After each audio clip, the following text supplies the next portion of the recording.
There are many reasons why I'd nominate Tony Blair as the worst Prime Minister we've ever had. But the damage to our political system has gone on long after he's left office.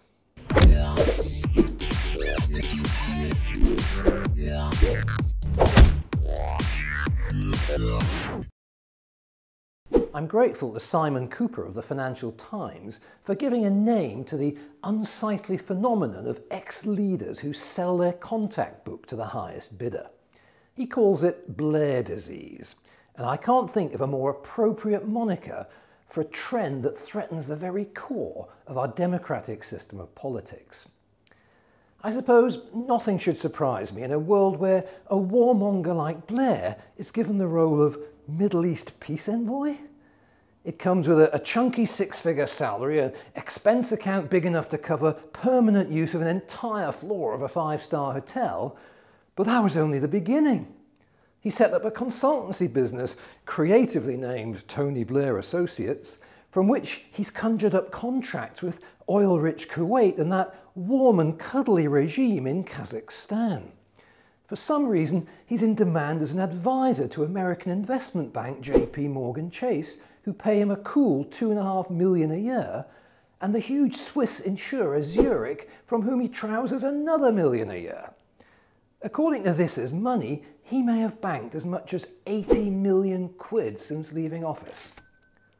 That puts him on a par with former US President Bill Clinton. He was almost impeached when in office for a mix of financial and sex scandals, but somehow he's rehabilitated himself as a wise counsel and a great public speaker. In the decade from 2001, the Clinton coffers expanded to the tune of $89 million. "Oh, I never had money until I got out of the White House," he coyly admits.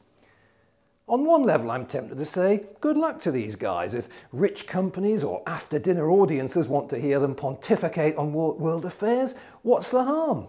But I do believe there's real damage being done here. I believe Tony Blair has cynically manipulated every set of circumstances through his life to end up with the current level of wealth he enjoys. I think he's a natural Tory who saw an easier chance to dominate a Labour Party led by Michael Foot than to take on Maggie Thatcher.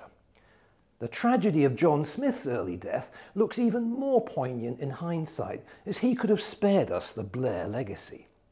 Blair got lucky and spent his years in power cultivating the rich friends and commercial contacts that would keep the cash register ringing when he left office.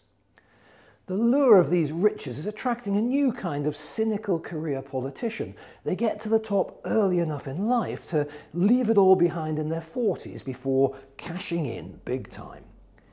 If we could find a way of preventing them from taking on paid political assignments after leaving office, maybe we could attract some more ethical people into politics. When you see ex-leaders cashing in, be very careful out there. Hero or villain, Edward Snowden has blown the whistle on just how far governments will go to snoop on us.